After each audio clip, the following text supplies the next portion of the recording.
Chapter 9, Point of No Return. You've got to be willing to die for your brothers, George. Could you do that? Could you die for the club? After 2 months as a hang-around with the Vagos, I was beginning to wonder if I'd ever take that next and final step toward becoming a full-patch member. You can hang around forever, but you have to be invited to prospect. Well, the day Big Todd knocked on my door to deliver the rah-rah speech about the importance of commitment and loyalty, I knew I was on my way. Absolutely, I said with as much false sincerity as I could muster. Loyalty to the club? That's what it's all about. I'm with you, Big Todd. 6 years earlier, Terry the Tramp had that same talk with ATF undercover agent Darren Kozlowski. Koz was on the threshold of becoming a Vagos prospect when Tramp summoned him for the test of loyalty. He wanted to know if Koz had the right stuff to be a Vago. Would you die for the Vagos? Asked Tramp. Yes, I would, answered Koz. Could you kill someone, even if you were doing it for a brother you didn't like? Yes, I could, answered Koz. And just like that, the ATF agent became a prospect. Now, Big Todd was regurgitating that same bullshit. With each of the right answers, though, my path to prospecting would not be as smooth as it had been for Special Agent Kozlowski. That's because 300 pounds of lard still stood in my way. North, the Hemet chapter sergeant at arms, continued to question my trustworthiness, and his accusations were putting Big Roy in a tight spot. Roy wanted me in the club because I was a good brawler, and he wanted more bodies in the chapter. But he was smart enough to realize the danger of talking to a man with a big question mark slapped on his forehead. Green Nation was still reeling after Hammer flipped for the feds, and if Big Roy allowed another rat in the Tramp's greenhouse, the Hemet P would almost certainly have his charter yanked and his motorcycle confiscated. And me, I would almost certainly end up dead. That's exactly what happened to another Vagos hang-around over in San Bernardino just a few weeks later. Nobody outside the Purdue chapter knew the whole story, but a Vagos wannabe named Dennis Dowsis, whom the club called Shorty, was ambushed during a church meeting and beaten near death by the members. Leading that assault was Rhino, the mullet-headed beast who served as Green Nation's international sergeant at arms and Tramp's chief enforcer. As Shorty lay semi-conscious, the patches zip-tied his wrists and ankles, wrapped his head and mouth with electrical tape, rolled him in a carpet, and tossed his body in the bed of a Dodge pickup owned by Kilo, the chapter's sergeant at arms.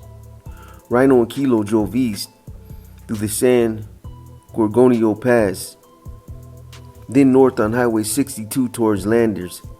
On a dusty back road in that high desert town, Shorty was executed. Rhino pressed a gun to the hang-around's left temple and blew his brains out. When the body was discovered 2 days later, evidence led police back to the house where the assault had taken place. All the bloody carpeting had been pulled up, and a couch and love seat were in the backyard waiting to be power washed. The Vago who lived there was arrested on an accessory to murder. But, ever loyal to his brothers, Holt kept his mouth shut and refused to implicate Rhino and Kilo. Guess he figured the law wouldn't kill him, but the Vago certainly could. Which is why I was a little nervous as I filled out forms for a background check that would be run by an actual cop friendly with the crew, a process required of all prospective Vagos. I didn't figure there was anything in my past that could get me rolled in a carpet and hauled off for execution like poor Shorty. But when you're operating undercover and the stakes were life and death, there was always that sliver of a doubt pricking at your brain. The completed forms would be handed to a police sergeant we called Crusher, who worked out of a Cathedral City, a community just south of Palm Springs.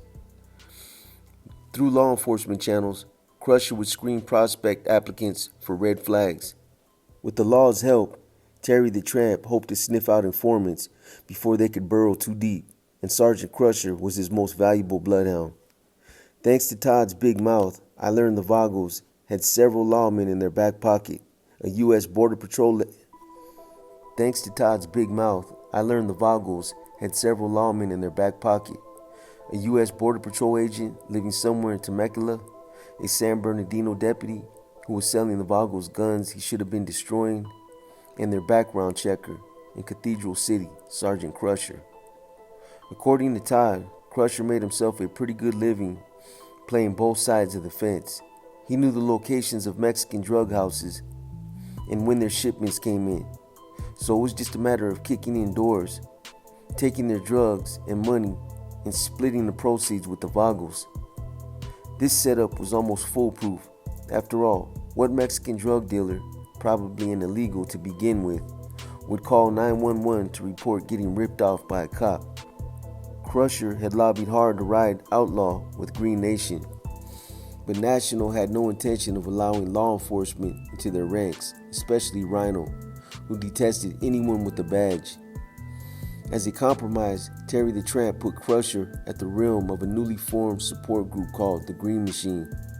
Green Machine members, like my buddy who owned Shooters Ford and Brew, were servants for the parent club, much like the Sons of Hell were dick suckers for the Hells Angels. Whenever the Vagos required strength in numbers, these outlaw wannabes paid dues, sported patches, and rode Harleys just like the big boys. But even a lowly Vagos prospect had more clout than Crusher, the newly ordained president of the Green Machine. Regardless of whether everything panned out satisfactorily with the sergeant's background check, Big Roy made it clear I'd never be welcomed as a Vago prospect until North had his day in court. The chapter sergeant-at-arms was handed a deadline to make his case that I was a snitch. And when that time came for him to get his shit or get off the pot, I finally got to meet North's mysterious man behind the curtain. We used to attend Alateen meetings together, basically group therapy for children of alcoholic parents.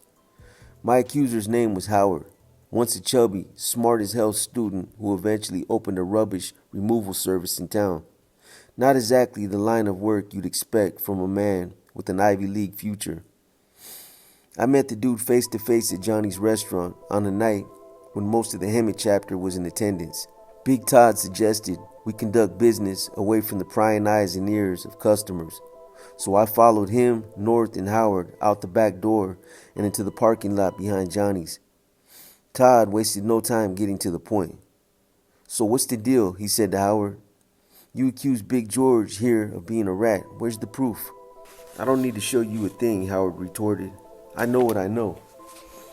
You know what you know," Todd said incredulously. He turned to North. "What kind of bullshit is this? Where's the paperwork you promised?" "Turns out there is none," said North sheepishly. "I'm going on what he told me." "That's all you fucking got? This asshole's word over a brother? You're calling me a liar, snap?" Todd gave him a brusque shove, and North quickly stepped between them. All right, said North.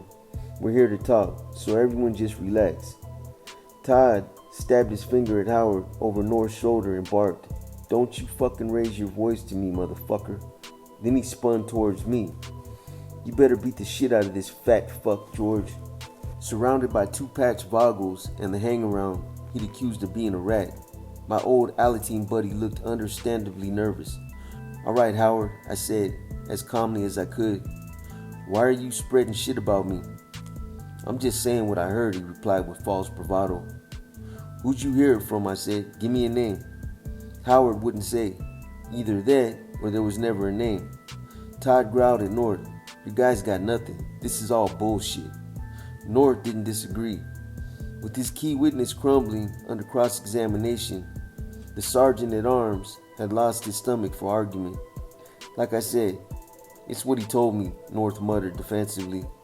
And then, straight out of left field, Howard looked at me and blurted, "Where's the money you owe me?" "What?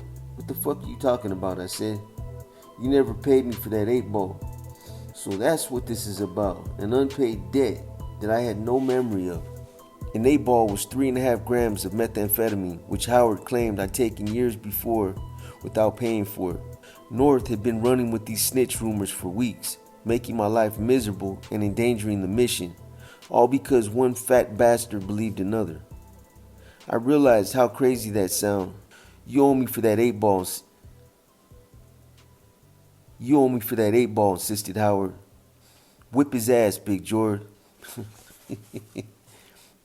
Whip his ass, Big George, Todd goaded. So I owe you money, huh? I said to Howard. Well, guess it's my bad then. Here, let me pay you back. I struck a sudden, snapping blow to Howard's face that bloodied his lip. How's that, motherfucker? We square now? Now I spun on North again. The sergeant at arms took a defensive step back, expecting another swing. This shit is over, man, I barked at him instead. It's fucking over. Vindicated at last, I made a triumphant march back into Johnny's. When I told the Vogels what had happened, Iron Mike gave me a big hug. A few minutes later, North approached, looking contrite. Sorry, brother, he said. You know, I was just doing my job, looking out for the club. Once the snitch tag came off and my background checked out, the path was clear for me to become a Vogels prospect. Phase 2 on the road to becoming a full patch member of Green Nation. In Hemet, Vogels church meetings were held every Wednesday night at 7:30. While patch members huddled in living rooms and garages discussing club business, their hangarounds and prospects remained in the street, standing guard over the motorcycles, sometimes even squatting over a bucket of suds, washing them down. On the Sunday following the Inquisition at Johnny's, Crash and I were called in the North's garage and officially made prospects of Green Nation. In a small ceremony before the patches, we were given the bottom California rocker for our cuts and told to sew them on in 5 minutes or lose them. And the rule was, you had to sew that patch on tight too, because if a member could get his fingers under it, he could rip it off your back and take it, sending you right back to hang around. Crash and I were now officially chapter slaves, bound to hang, drink and ride until one or both of us became a patch member. That was just how it worked in an outlaw club, for better or worse. And with Crazy Crash at my side, I had a hunch things could get worse before they can get better. All right, you two, said Roy once the patches had been sewn. Sing us the prospect song. Man, a shudder still goes through me whenever I think about that goddamn song. Every Vogels prospect was expected to memorize it and belt out the lyrics whenever a patch holder demanded it. The song begins, I am a Vogels prospect, as you can clearly see, and that's as far as I can go. During my time prospecting, I must have sung that fucking song 1,000 times, but almost every word of it has been mercifully bleached from my brain. I am a Vogels prospect, as you can clearly see. No, forget it, man. It's too painful to try to even remember. So now I have my California rocker and a foot in the church door where the patches will congregate on Wednesday nights. But it was the 22 tattoo etched into the side of my head by Reddy at the Lady Luck that really stamped me as a Vogels property. For all you elementary school grads, the 22nd letter of the alphabet is V, and V stands for Vogels. As the green ink was applied just behind the ear, I thought of the day in B Canyon when John Carr and I first met. That ATF special agent and some of his colleagues had doubted I'd ever make prospect, yet here I was, being branded like a heifer. George Rowe, property of Green Nation. At that point, I figured, why not go all the way and really sell it for ATF? I'd show the world I was down for the club and eliminate any doubts about my commitment to the Vogels. So I pointed Reddy to a new canvas on the back of my bald head and asked for one more tattoo. I was now a giant step closer to getting my hands on that prize patch in the middle. The god of mischief himself, Loki. Only to get there, I needed a Harley Davidson under my ass. Hauling broken down bikes in a pickup was fine for a hang-around, but to ride as a member of an outlaw motorcycle gang, a Harley was required. The only machine any self-respecting 1%er would ever mount. John Carr had promised he'd replace the shovelhead chopper I'd sold to Doc the previous year, so I entered his name in my Nextel as Uncle John, a relative who bought motorcycles at government auction and flipped them for a profit. It should go without saying that the first call I made after leaving the Lady Luck was to Uncle Johnny Law. We're in business, I told him, almost giddy with the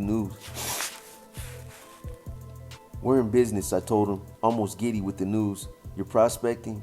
Fuck yeah, I boasted. Got me a 22 tattoo and everything.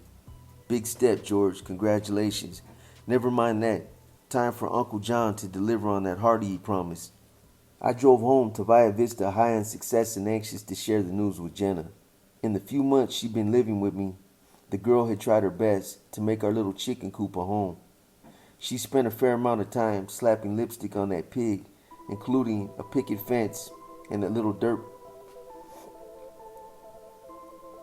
She spent a fair amount of time slapping lipstick on that pig, including a picket fence around the dirt yard out front and curtains on the windows. Inside the shack, beads had been strung to create privacy between the living room and bedroom.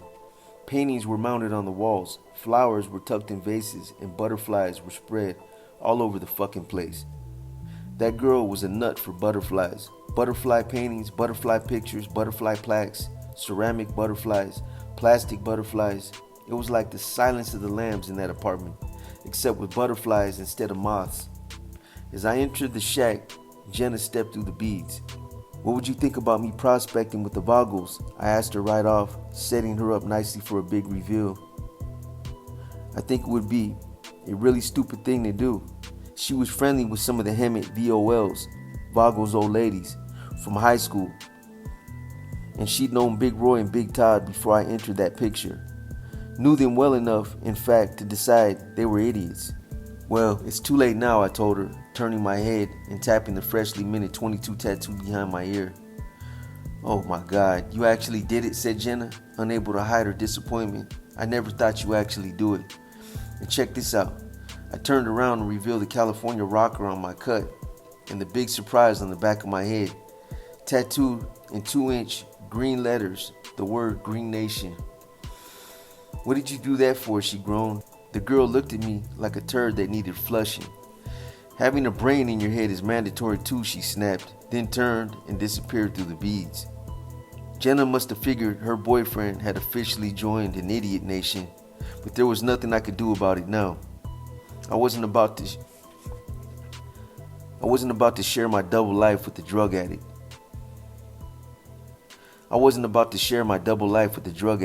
How the hell could I? The girl was a loose cannon. That's what happened to Hammer, the federal informant who overdosed in a jacuzzi. That CI made the golden mistake of telling his girlfriend he was working with the feds.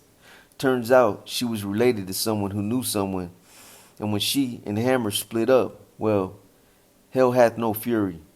That scorned woman went sideways and single-handedly destroyed both her boyfriend and his mission. ATF's Operation Green Nation folded like a limp tortilla. No, I wasn't telling that crazy bitch a goddamn thing. Best to keep my two lives separate. There would be the George Rowe who ran a business and rode with the Vogels Motorcycle Club, and the George Rowe no one but a handful of people knew that George was headed down a rabbit hole as a confidential informant for the federal government. Parallel lives, and never the twain should meet. At least, not until the plug was pulled and the whole shithouse came crashing down.